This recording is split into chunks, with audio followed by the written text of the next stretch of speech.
কেমন বোকা মনটা রে দিশাহারা কেমন বোকা। हेलो फ्रेंड्स, आप सबको मेरा नमस्कार। मैं सस्मिता आप सबको मेरे चैनल माई स्पेशल स्टोरी में स्वागत करती हूँ। आज मैं आपके साथ शेयर करूंगी विंटर स्पेशल मटर गोभी की रेसिपी, जो रेसिपी विंटर सीजन में हर घर में बनता है। लेकिन आज मैं आपके साथ शेयर करूंगी बहुत ही यूनिक मटर गोभी की रेसिपी, जो कि ढाबा एंड रेस्टोरेंट वगैरह में बनाया जाता है। वही सेम घर में अवेलेबल इंग्रेडिएंट को लेकर बनाएंगे, लेकिन थोड़ा सा डिफरेंट मेथड में इसको बनाएंगे, जो कि जनरल मटर गोभी जो हम घर में बनाते हैं ना, उससे भी बहुत ज्यादा टेस्टी बनेगा, जो कि इस रेसिपी को रेगुलर बनने वाली मटर गोभी की रेसिपी से बहुत अलग बनाएगा। कैसे इसको आप बिल्कुल ढाबा एंड रेस्टोरेंट स्टाइल में बना सकते हैं, आज मैं आपके साथ वो रेसिपी शेयर करूंगी। आप इसमें आलू डालकर भी बना सकते हैं, आलू डालने से भी इसका टेस्ट अच्छा लगता है, लेकिन आज मैं इसमें आलू नहीं डालूंगी, बस मटर और गोभी को लेकर हम आज बनाएंगे। अगर आपको आज की winter special dhaba and restaurant style में मटर गोभी की रेसिपी अच्छी लगेगी तो अपने फ्रेंड्स एंड फैमिली के साथ जरूर शेयर कीजिएगा। अगर मेरी वीडियो आपको अच्छी लगेगी तो लाइक करना मत भूलिएगा। ऐसे ही इंटरेस्टिंग एंड ट्रेडिशनल रेसिपीज के लिए मेरे चैनल को सब्सक्राइब करना मत भूलिएगा।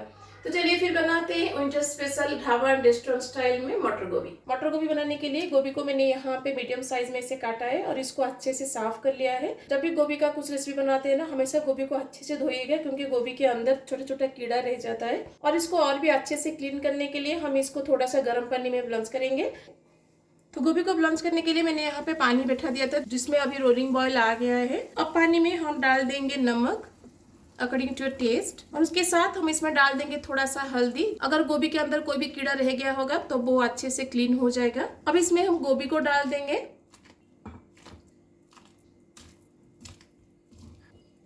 अब इसको हाई फ्लेम पर बस 2 से 3 मिनट के लिए हम बैठाएंगे। उससे ज्यादा हम इसको बॉईल नहीं करेंगे, क्योंकि अगर आप ज्यादा बॉईल कर देंगे तो पकाते टाइम गोभी फिट जाएगा। तो आप देख सकते हैं गोभी को पानी में डालने के बाद फिर से बॉईल आ गया है। बस इतना स्टेज तक आप इसको बॉईल करिएगा। अब हम गोभी को निकाल देंगे। इससे ज्यादा हम बॉईल नहीं करेंगे, नहीं तो गोभी बहुत ज्यादा सॉफ्ट हो जाएगा।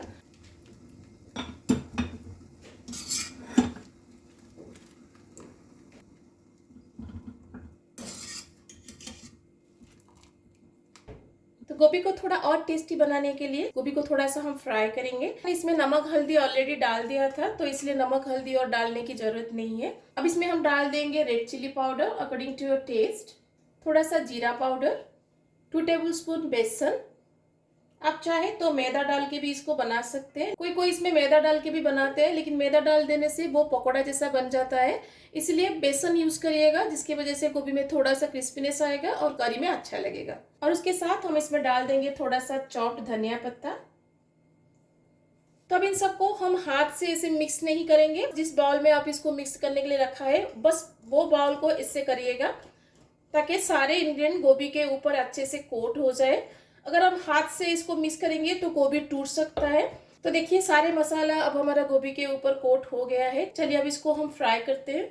गोभी को हम यहाँ पे डीप फ्राई नहीं करेंगे, इसलिए मैंने थोड़ा सा तेल लिया है। बस थोड़ा सा तेल में हम इसको सैलो फ्राई करेंगे, ताकि इसमें एक थोड़ा सा क्रिस्पीनेस भी आ जाए और ज़्यादा हार्ड ना बने। अगर आप इसको डीप फ्राई कर देंगे तो गोभी पकौड़ा जैसा हो जाएगा और उसमें एक हार्डनेस आ जाएगा, जो कि मसाले में अच्छा नहीं लगेगा। इसलिए इसको थोड़ा सा तेल में सैलो फ्राई करिएगा, ताकि गोभी ऊपर से थोड़ा सा क्रिस्पी लगे लेकिन अंदर से सॉफ्ट रहे।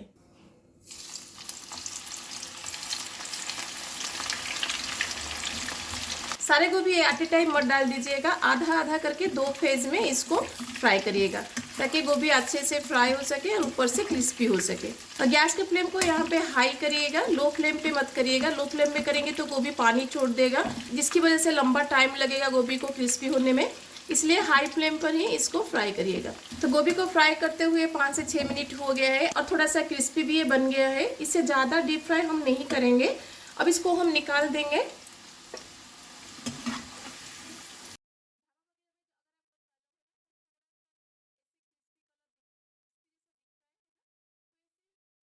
बाकी जो गोभी बचा है अब इसको हम तेल में डाल देंगे। सेकेंड फेज में जो हमने गोभी डाला था वो भी अभी फ्राई हो गया है। अब इसको हम निकाल देंगे।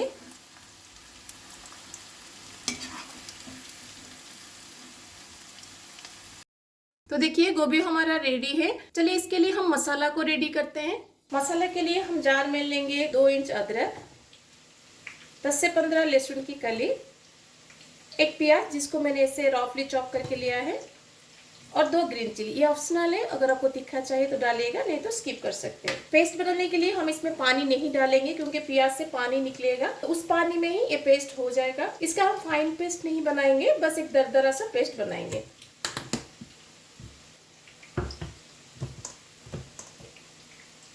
तो देखिए मसाला का मैंने एक दरदरा सा पेस्ट बनाया है। इससे ही दरदरा सा पेस्ट बनाइएगा। आप चाहे तो इसको हेमदस्ता में कूट के भी बना सकते हैं। अब इसको एक बाउल में हम निकाल देंगे।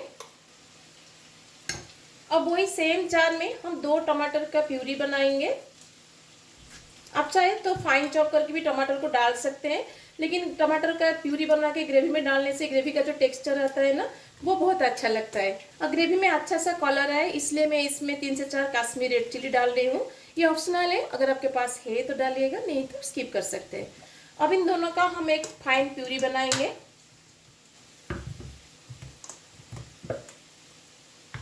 तो देखिए कितना सुंदर कलर इसका बना है। अब इसको एक बाउल में निकाल देंगे। तो देखिए टमाटर का प्यूरी भी अब हमारा रेडी है। अदरक लहसुन का पेस्ट हमने ऑलरेडी बना दिया था। इन दोनों के साथ हमें चॉप्ड अनियन चाहिए, तो मैंने यहाँ पे 2 चॉप्ड अनियन लिया है। तो ऑल टोटल मैंने 3 अनियन लिया है, 2 चॉप करके लिया है और 1 अदरक लहसुन के साथ हमने पेस्ट बनाया है। इन सब के साथ मसाले में हमें एक मसाला पाउडर का स्लरी चाहिए, जिसको हम दही में मिक्स करके बनाएंगे। चलिए उसको बना के रेडी कर लेते हैं। तो मसाला पाउडर और दही का स्लरी बनाने के लिए मैंने यहाँ पे हाफ कप ऑफ दही लिया है। आप सोचते होंगे कि टमाटर तो हमने डाला है तो दही की जरूरत क्यों है। तो टमाटर और दही का फ्लेवर मसाले में बहुत अलग अलग है। टमाटर हमें खटापन देता है, लेकिन दही हमें ना क्रीमीनेस देता है। इसलिए जब भी मसाले में आप दही यूज करते हैं ना, फ्रेश दही यूज करिएगा। बस यही एक छोटे छोटे टिप्स एंड ट्रिक्स है जिसको फॉलो करके रेस्टोरेंट एंड होटल वगैरह में लोग बनाते हैं, जिसकी वजह से उनका करी का टेस्ट और घर में बनने वाली करी का टेस्ट में बहुत डिफरेंस आता है। अब दही में हम डाल देंगे half tea spoon of haldi, 2 teaspoon of Kashmiri red chili powder. ये बस कलर के लिए, अगर आपको तीखा चाहिए तो तीखा रेड चिली पाउडर डालिएगा। 1 टीस्पून ऑफ जीरा पाउडर एंड 1 टीस्पून ऑफ धनिया पाउडर। इन सबको हम दही में अच्छे से मिक्स कर देंगे और इसका एक स्मूथ पेस्ट बनाएंगे। आप सोचते होंगे कि दही तो हम डायरेक्टली मसाले में डाल सकते हैं, फिर उसके बाद इन सारे मसाले पाउडर को डाल सकते हैं, फिर ये स्लरी बनाने की क्या जरूरत है। तो एक बात हमेशा याद रखिए, जब भी हम दही मसाले में यूज करते हैं ना, कभी भी दही को ऐसे डायरेक्टली मसाले में मत डालिएगा, नहीं तो दही फट जाएगा और आपका पूरा मसाला का टेस्ट चेंज हो जाएगा। इसलिए इधर आप दही को ऐसे फेंट के उसका एक स्मूथ पेस्ट बनाइएगा, नहीं तो सारे मसाले पाउडर को उसमें डाल के उसको ऐसे मिक्स कर लीजिएगा, ताकि दही अच्छे से स्मूथ बन जाए और मसाले में ना फटे। तो दही और मसाला का स्लरी अब हमारा रेडी है। आप देख सकते हैं इस मिक्सचर का स्मूथनेस कितना अच्छा है, पहले कितना दाना दाना सा था। ऐसे इसको डालने से दही आपका मसाले में बिल्कुल भी नहीं फटेगा। तो जो भी मसाला हमें चाहिए गोभी के लिए हमने रेडी कर लिया है। चलिए हम मसाला बैठाते हैं। मसाला बनाने के लिए कढ़ाई में हम लेंगे तेल। ये वही तेल है जिसमें हमने गोभी को फ्राई किया था। गोभी में हमने रेड चिली डाल के फ्राई किया था, इसलिए तेल में कलर आ गया है।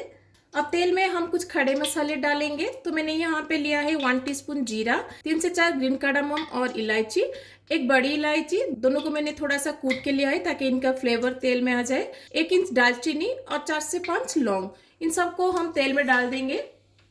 और सारे खड़े मसाले को तेल में हम 8 से 10 सेकेंड के लिए सते करेंगे ताकि इन सबका फ्लेवर तेल में आ जाए। अब इसमें हम डाल देंगे चॉप्ड अनियन,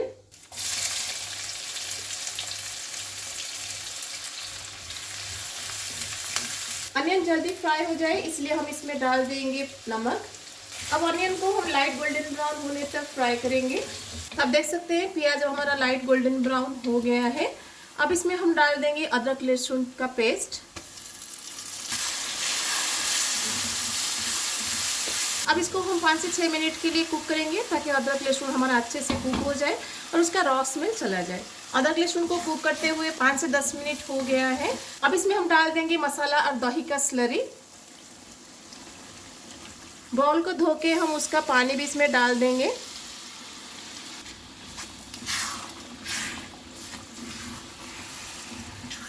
अब इसको कवर लगा के हम 5 से 10 मिनट के लिए कुक करेंगे ताकि दही और बाकी का मसाला पाउडर अच्छे से कुक हो जाए।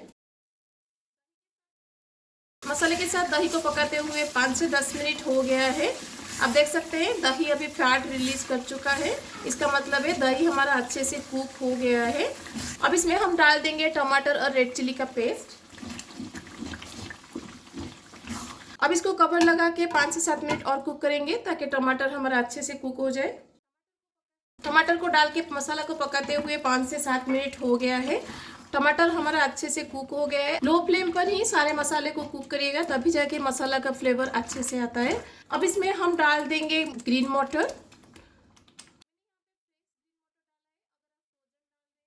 और उसके साथ हम इसमें गोभी को भी डाल देंगे। मसाले में गोभी को अच्छे से कोट कर लेंगे। हल्के हाथ से करिएगा, नहीं तो गोभी टूट जाएगा। अब इसको कवर लगा के और 5 से 7 मिनट के लिए हम कुक करेंगे ताकि गोभी और मटर हमारा अच्छे से कुक हो जाए और उसके अंदर मसाला का फ्लेवर चला जाए। मसाले के साथ गोभी को पकाते हुए 5 से 10 मिनट हो गया है। बीच बीच में मसाला को ऊपर नीचे करिएगा, नहीं तो मसाला नीचे से लग जाएगा। तो इस स्टेज पर हम इसमें डालेंगे थोड़ा सा गर्म पानी।